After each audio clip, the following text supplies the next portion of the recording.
Mashuleni wangewaajiri makocha. Yaani kocha kazi yake ni kufundisha mpira tu. Sio hesabati wala mathematics wala sijui geography. Wangeajiriwa makocha professional kabisa wakafundisha mpira kuanzia mashuleni. Ukija mashuleni, ukija mitaani, nadhani ingesaidia sana.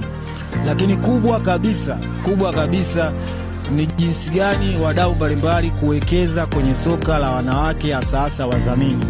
Kwa mimi nadhani wenye makampuni tuanze kuwekeza hapo. Itasaidia sana.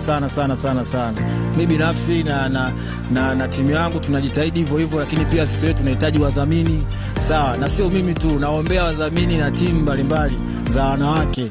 Wapeni wadhamini, tupeni udhamini, tusaidieni tuweze kuwasaidia hawa watoto.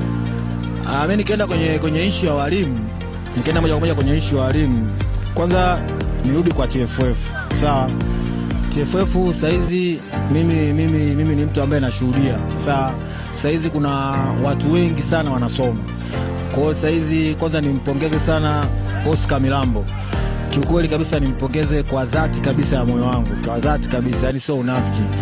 Na isee yule blaza anajitahidi sana, kafundisha sana. Yani katika miaka yake ambayo amekuepo kwenye ukufunzi wake kafundisha walimu wengi sana.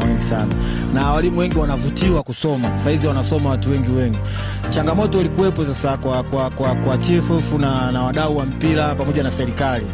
Hawa walimu wanaosoma, wakienda kusoma, wakirudi hawana sehemu za kufundisha. Na sio kwamba hawana sehemu za kufundisha, unakuta hawapati hizo sehemu za kufundisha. Hata wakipata hizo nafasi za kufundisha, wanakuwa nafasi zao finyu, yani wanabanana.